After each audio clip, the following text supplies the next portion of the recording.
વિશ્વ આદિવાસી દિવસે સુરતની નવી સિવિલ હોસ્પિટલ ખાતે એક સાથે બે સફળ અંગદાન થયા છે. ગુજરાતમાં પ્રથમ એવી ઐતિહાસિક ઘટના બની છે કે જ્યાં એક સાથે બે અલગ અલગ ઓપરેશન થિયેટરમાં બે બ્રેન ડેડ દર્દીઓના અંગદાન સફળતાપૂર્વક પાર પાડવામાં આવ્યા અને અંગોને એક સાથે જ પ્રત્યારોપણ માટે મોકલવામાં આવ્યા. બંને અંગદાતા નવસારી જિલ્લામાં વસતા હતા, જેમાં એક મૂળ ઉત્તર પ્રદેશના રહેવાસી હતા જ્યારે અન્ય એક નવસારી જિલ્લાના જલાલપોર તાલુકાના સ્થાનિક હળપતિ સમાજના યુવાન હતા, જેમના અંગદાનથી કુલ 6 જરૂરિયાતમંદોને નવજીવન મળ્યું હતું. નવી સિવિલના તબીબ અધિક્ષક ડોક્ટર પારુલ વડગામાના માર્ગદર્શન હેઠળ 97મો અને 98મો સફળ અંગદાન થયું.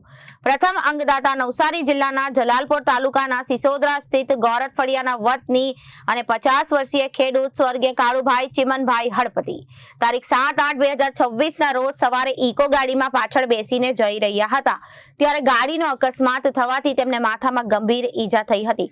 પ્રાથમિક સારવાર અર્થે અમૃતલાલ દેસાઈ હોસ્પિટલ અને ત્યારબાદ 108 દ્વારા નવસારી સિવિલ હોસ્પિટલ ખસેડાયા બાદ વધુ ગંભીર હાલત હોવાથી તારીખ 7/8/2026 ના રોજ બપોરે 12:39 સુરત સિવિલ હોસ્પિટલના આઈસીયુમાં દાખલ કરાયા. તબીબોના અથાગ પ્રયાસો છતાં તારીખ 8/8/2026 ના રોજ 11:40 તેમને બ્રેન ડેડ જાહેર કરવામાં આવ્યા. તેમના પત્ની પાલીબેન અને 5 દીકરીઓના પરિવારોની સંમતિ અને તેમના લીવર અને 2 કિડનીનું દાન આપવામાં આવ્યું. આ અંગોને આઈકેડીઆરસી હોસ્પિટલ અમદાવાદ ખાતે મોકલવામાં આવ્યા હતા.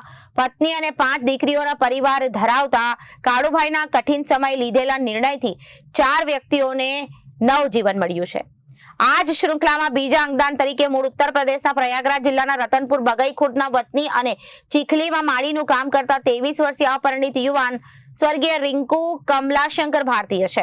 તારીખ 5/8/2026 ના રોજ સાંજે 9:30 વાગ્યે ચીખલી આલીપુર માર્કેટ પાસે અકસ્માત નડતા તેમને ચીખલી સરકારી હોસ્પિટલ અને નવસારી નિરાલી હોસ્પિટલ પ્રાથમિક સારવાર અપાઈ હતી.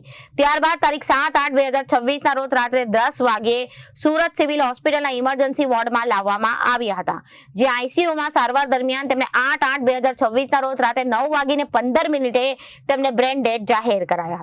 માતા ચંપા દેવી, પિતા કમલા શંકર, એક ભાઈ અને 2 બહેનોનો પરિવાર છે.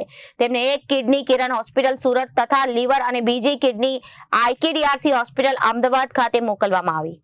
બંનેને RMO doctor Ketan Nayak, doctor Nilesh Kachhadiya, neurologist doctor Haresh Parekh અને ન્યુરોસર્જન ડોક્ટર કેયુર પ્રજાપતિ દ્વારા બ્રેન ડેડ જાહેર કરાયા હતા.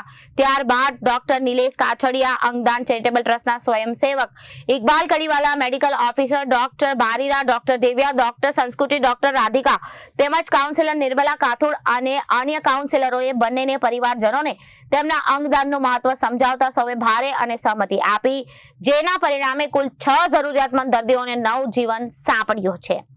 બ્રેન ડેડ અને અંગદાતાઓને અંતિમ વિદાય આપતી વખતે સિવિલ હોસ્પિટલ પરિસરમાં પ્રાર્થના સભા યોજાઈ હતી, જેમાં તબીબી અધિક્ષક doctor Parul Vadgama, doctor Nilesh Kachhadiya, Iqbal Kadiwala, security staff, operation theatre staff અને અંગદાતા પરિવારજનોએ સલામી સાથે અશ્રુભીની અંતિમ વિદાય આપી હતી.